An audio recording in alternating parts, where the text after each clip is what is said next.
მოგესალმებით, მე გახლავართ გიორგი გოგიძე, ხეხილოვანი კულტურების აგრონომი. დღეს შემივიყოფებით მცხეთის რაიონის სოფელ ძველი ქანდანში, სადაც გაშენებულია დაახლოებით 120 ჰექტარზე სხვადასხვა სახეობის ხეხილოვანი კულტურა და დღეს აგროფორსის პროექტ აგროსკოლის ფარგლებში მინდა გესაუბროთ კონკრეტულად ატამზე, მის მოვლა-მოყვანაზე და სხვა ფორმირებაზე.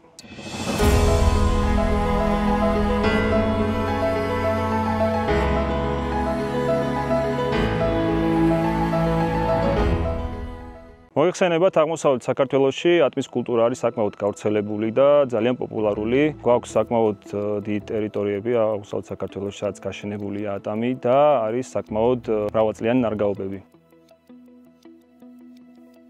საქართველოში ძირითადად ფერმერები ახორციელებენ გასხვლას ჯამისებური ფორმით, მაგრამ ჩვენ შემთხვევაში ეს არის შედარებით თანამედროვე მეთოდი, რასაც ეძახიან ესპანურ ბუშკს. სხვა ფორმირების გარდა კიდევ არსებობს, რა თქმა უნდა, სხვა ძალიან მნიშვნელოვანი აგროღონისძიებები, რომელზეც აუცილებლად ვისაუბრებ და ერთ-ერთი მნიშვნელოვანი, რა თქმა უნდა, არის მიწის შერჩევა, წყლის როლი ხეხილოვან კულტურებში და კონკრეტულად ატამში და ასევე ბიოსტიმულატორების გამოყენება ვეგეტაციის ადრეულ სტადიებში. კონკრეტული ბაღი არის ინტენსიური ნარგავობის, რაც გულისხმობს რიგებს შორის დაშორებას 5 მეტრს, ხოლო მცენარეებს შორის დაშორება არის 2.5 მეტრი. რა თქმა უნდა, ეს ტრადიციულ გაშენებასთან შედარებით არის საკმაოდ ახლოს, თუმცა ჩვენ სხვით შედარებით ვცდილობთ, რომ უფრო ვერტიკალურად წავიყვანოთ ნაზარდი, მაგრამ ამავდროულად ვუკეთებთ ჯამშს. ყოველივე ეს საშუალებას გვაძლევს ჰექტარზე მივიღოთ უფრო მეტი მცენარე და შესაბამისად უფრო მეტი მოსავალი. რაც შეეხება სხვას, ამ კონკრეტულ შემთხვევაში წარმოგიდგენთ უკვე ერთ-ერთ მაგალითს, თუ როგორ არის გასხლული ერთ-ერთი ჩვენი ენერგი, ეს არის ატამი Melox 30 და როგორც ხედავთ, ძალიან გავს ტრადიციულ სხვას, თუმცა ტრადიციულთან შედარებით ჩვენ ვცდილობთ, რომ ტოტები გავუშვათ უფრო ვერტიკალურად, რადგან ენერგიებს შორის დაშორება არ გვაძლევს იმის საშუალებას, რომ ტოტები გავიდეს ძალიან ფართო. როგორც კიდევ ამას წინათ ვახსენე, რიგები არის საკმაოდ ვიწრო და იმისთვის, რომ ტრაქტორმა და სხვა ტექნიკამ გაიაროს უფრო მარტივად, ჩვენ ვცდილობთ, რომ ენერგიები შევკრათ, ასევე ეს ეხმარება იმას, რომ ნაყოფის სიმძიმემ ტოტები არ დაამტვრიოს და შესაბამისად ჩვენ ხესაც არ ვაზიანებთ და ადგილიც გრჩება უკვე მექანიზაციისთვის. შეკვრის ერთ-ერთი ძირითადი მნიშვნელობა ის არის, რომ ნაყოფის სიმძიმემ ტოტები არ დაამტვრიოს და ჩვენ შევინარჩუნოთ ტოტების ფორმა, ეს არის დედატოტები, ჩვენ დაახლოებით გვჭირდება 6-დან 8 დედატოტამდე ყოველ ხეზე და რა თქმა უნდა კიდევ ერთი მიზეზი არის, რომ ტექნიკამ რიგში თავისუფლად იმოძრაოს. შეკვრის სიმაღლეს რაც შეეხება, ჩვენ ვკრავთ დაახლოებით 1.70-დან 1.80-მდე სიმაღლეზე. ძალიან ზემოთ არ ვცდილობთ შეკვრას, იმიტომ რომ არ გვინდა რომ შიგნით წავიდეს დედატოტები, ჩვენ გვჭირდება რომ ხე იყოს გაშლილი, რათა მარტივად შეაღწიოს მზის სხივებმა უკვე ენერგიის შუაგულში, რათა შეფერილობა, როგორც ხედავთ ახლა, ეს ჯიში არის უფრო მეტად წითელი შეფერილობის, ჩვენ აუცილებლად გვჭირდება მზის სინათლე, რათა შეფერილობა იყოს მაქსიმალური და რაც ძალიან მნიშვნელოვანია, იმის გამო, რომ საბაზრო ღირებულებას ზუსტად ეს მისი უნიკალური ვიზუალი ქმნის. ესპანური ბუჩქის ძირითადი პრინციპები მდგომარეობს იმაში, რომ ვეგეტაციის საწყის ეტაპზე, პირველ და მეორე წელიწად ჩვენ ვაჭრით თავებს, გარკვეულ სიმაღლეზე არის 75 სანტიმეტრი, შემდეგ 90 სანტიმეტრი და შემდეგ 1 და 20 სანტიმეტრი. რის შემდეგაც უკვე ჩვენ ვიწყებთ უკვე უშუალოდ დედატოტების ფორმირებას და სანაყოფე კვირტების, ასე ვთქვათ, გამოყოფას, რითიც ჩვენ, რა თქმა უნდა, ვარეგულირებთ ხეზე არსებული მოსავლის რაოდენობას, იმიტომ რომ ჩვენ არ გვჭირდება მაგალითად მცირეწლოვან ხეზე იმაზე მეტი მოსავალი, ვიდრე ენერგს რეალურად შეუძლია რომ აწარმოოს. ეს ყველაფერი იქნა გამომდინარეობს, რომ ჩვენ გვჭირდება გარკვეული კალიბრი, გარკვეული რაოდენობის მოსავალი, ჩვენ ვიცით მაგალითად რამდენი აქვს პოტენციალი კონკრეტულ წელიწადში კონკრეტულ ენერგს და აქედან გამომდინარე უკვე ჩვენ ვცდილობთ, რომ სხვით, რა თქმა უნდა და შემდეგ უკვე დანორმებით დავარეგულიროთ უშუალოდ ნაყოფის ხარისხი. მოგეხსენებათ, სხვა ფორმირება მხოლოდ ზამთარში არ ხდება. ჩვენ რა თქმა უნდა გვაქვს მწვანე ოპერაციებიც. ძალიან ხშირია მაგალითად, როდესაც ტრადიციულ ბაღებში ფერმერები მართავენ ქვედა იარუსებზე მწვანე მასის მოცილებას, რის გამოც ხდება ტოტების გამოშრობა. ჩვენ ვცდილობთ, რომ პატარა ნაზარდები დაახლოებით 15-20 სანტიმეტრის ნაზარდები დავტოვოთ შუაგულში, რათა იქ არ მოხდეს მზის დამწრობა, რითაც გამოშრება უკვე ეს ტოტები და აღარ იქნება პროდუქტიული. აგრეთვე ძალიან დიდი როლი აქვს ტექნიკას ჩვენ აკვეთში, იმის გამო რომ ჩვენ არ გვინდა ძალიან მაღალი ხეები, ჩვენ გვჭირდება რომ ხის სიმაღლე იყოს მაქსიმუმ 2 მეტრი და 80 სანტიმეტრი.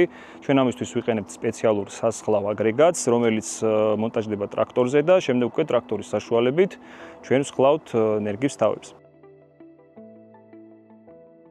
ატმის გაშენებისას გასათვალისწინებელია აუცილებლად მეტეოროლოგიური პირობები, ტემპერატურული ისტორია, მეტეოისტორია, რაც ძალიან მნიშვნელოვანია, იმიტომ რომ აღმოსავლეთ საქართველოს საკმაოდ ხშირია ყინვები, ანუ გვიანი საგაზაფხულო წაყინვები, რის გამოც ფერმერი კარგავს ძალიან დიდი რაოდენობით მოსავალს. წელს იყო საკმაოდ მძიმე წელი მეატმეებისთვის, განსაკუთრებით კი შიდა ქართლში, იმიტომ რომ არა მარტო ატამზე, ასევე სხვა კურკოვან კულტურაზე მაგალითად ძალიან დიდი ზარალი მიიღეს, იყო საკმაოდ დიდი ყინვა, რომელიც წინა წლებში არ იყო. ამისთვის საჭიროა, რომ შევარჩიოთ ისეთი ჯიშები, რომლებიც ყვავილობენ გვიან. რა თქმა უნდა, მხოლოდ ადრეული ყვავილობის ჯიშების შერჩევა არ უზრუნველყოფს იმას, რომ ჩვენ სრულიად გავანეიტრალოთ ზარალი, ყინვის შედეგად ჩვენ გვჭირდება ასევე დამატებითი ნივთიერებები, მაგალითად ბიოსტიმულატორები, როგორიცაა მაგალითად MCSET და მეგაფოლის კომბინაცია. ამ ბიოსტიმულატორების დახმარებით ჩვენ შეგვიძლია მაქსიმალურად შევამციროთ ყინვისგან მოყენებული ზარალი. კლიმატის გარდა ასევე ძალიან მნიშვნელოვანია ფერმერმა გაითვალისწინოს ნიადაგის ქიმიური და ბიოლოგიური შემადგენლობა. ქიმიური შემადგენლობა, ძალიან ბევრმა იცის უკვე, რომ ეს არის, რა თქმა უნდა, მისი ქიმიური ელემენტების შემადგენლობა, ხოლო ბიოლოგიურ საჩეხება ძალიან მნიშვნელოვანია პათოგენების გათვალისწინება, რაც ძალიან ხშირად ხდება ისეთ შემთხვევები, როდესაც ფერმერები წაწყდებიან ისეთ პრობლემებს, რომლებიც ერთი შეხედვით თავიდან საერთოდ არც კი ჩანდა. კონკრეტულად მაგალითად შემიძლია მოგიყვანოთ ფიტოპტორა, რომელიც საკმაოდ ხშირი არის აღმოსავლეთ საქართველოში და ძალიან უყვარს ტენიანი ნიადაგები. ჩვენ გვაქვს ძირითადად მძიმე და ტენიანი ნიადაგები, რაც ხელს უწყობს ნაკლებ დრენაჟს და შესაბამისად იქ პათოგენის გავრცელება შედარებით უფრო მარტივია. ახლა კი თქვენ ხედავთ თქვენ ეკრანებზე თუ როგორ გამოიყურება ფიტოპტორისგან მიყენებული ზიანი. ეს პირველ რიგში აზიანებს შტამს და ფესვთა სისტემას, რის შედეგადაც უკვე მცენარეში ვეღარ მიეწოდება ის საჭირო წყალი და მინერალური ნივთიერებები და მცენარე იწყებს უკვე ნელ-ნელა ხმობას და ჩვენ ამით უკვე, რა თქმა უნდა, ვიღებთ ძალიან დიდ ზარალს. შესაბამისად, თუ კი ჩვენ სწორი ანალიზის საშუალებით შევარჩევთ იმ კონკრეტულ საძირეებს, რომლებიც უფრო მეტად მდგრადები არიან, ან საერთოდაც რეზისტენტულები არიან, ჩვენ ამ რისკებს მაქსიმალურად ვამცირებთ. მთელი ვეგეტაციის განმავლობაში, რა თქმა უნდა, ძალიან დიდი როლი აქვს წყალს მცენარის დაგანვითარებაში და ასევე საკვებ ნივთიერებებს, რომელსაც ჩვენ ვაწვდით ამ წვეთოვანი სისტემის საშუალებით. წვეთოვანი სისტემა გვაძლევს იმის საშუალებას, რომ მაქსიმალურად თანაბარი რაოდენობით მივაწოდოთ წყალი, იმიტომ რომ ეს წვეთოვანი მილები არის კომპენსირებადი და ასევე ჩვენ გვაქვს ავტომატიზირებული სისტემა, რისი დახმარებითაც ჩვენ ძალიან გაგვიმარტივდა წყლის მიწოდება და ასევე საკვები ნივთიერებების მიწოდება ჩვენი მცენარეებისთვის. ასევე ძალიან მნიშვნელოვანი არის საკვები ელემენტების სწორად შერჩევა. ჩვენი მიწები, აღმოსავლეთ საქართველოს მიწები არის საკმაოდ მდიდარი საკვები ელემენტებით და ზოგადად ჰუმუსით, რაც სტიმულს აძლევს მცენარეს, რომ უფრო მეტად ვეგეტატიურ ზრდაში წავიდეს. ამის გამო ჩვენ ვიღებთ უფრო მეტ მწვანე ნაზარდს, ვიდრე ამ შემთხვევაში მოსავალს. ჩვენ გვჭირდება ჩვენი საკვები ელემენტების საშუალებით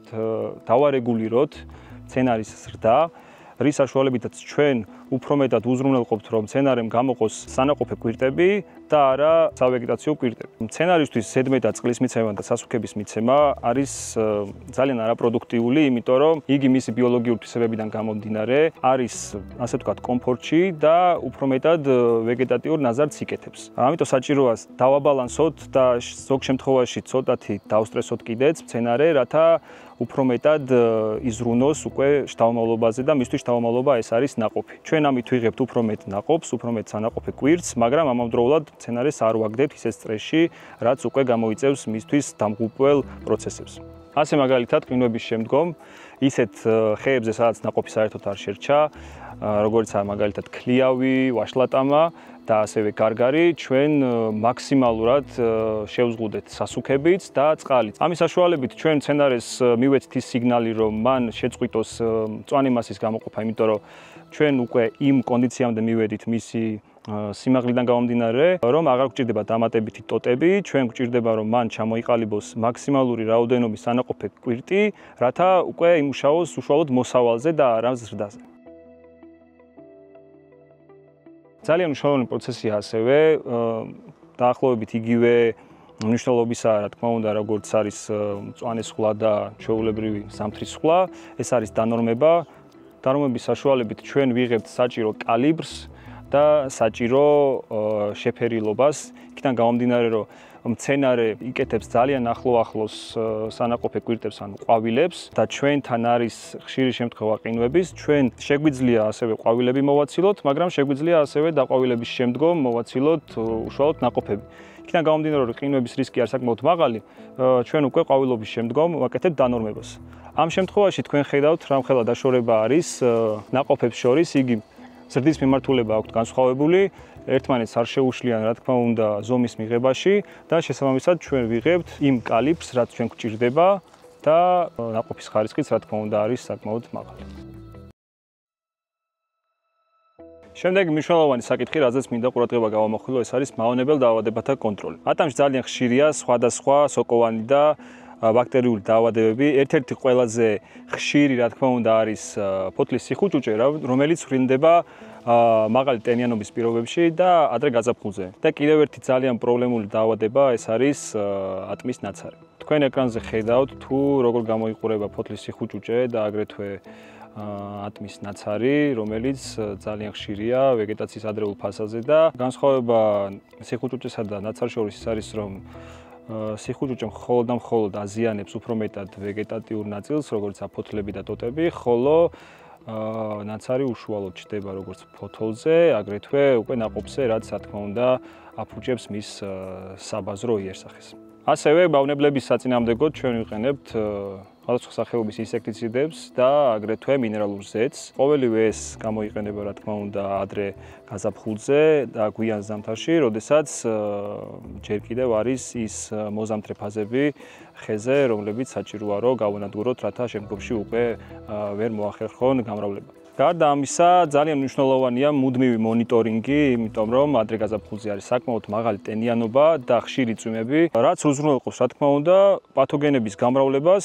აგრეთვე ძალიან მნიშვნელოვანია მთლიანი ვეგეტაციის განმავლობაში ვაწარმოოთ მონიტორინგი ჩვენს ბაღებში, რათა მოახერხოთ დროული პრევენცია და აგრეთვე პათოგენის გავრცელების შემთხვევაში უკვე დროულად ვუმკურნალოთ მცენარეს, რათა არ დავკარგოთ მცენარის სიჯანსახე და ასევე პროდუქციის ხარისხი. სხვადასხვა ძალიან ხშირია, როგორც უკვე ვახსენეთ, წელს განსაკუთრებით ნაცრის შემთხვევები ატმის კულტურაში. მის საწინააღმდეგოდ კი ჩვენ, რა თქმა უნდა, ვიყენებთ სხვადასხვა ქიმიურ ნივთიერებას.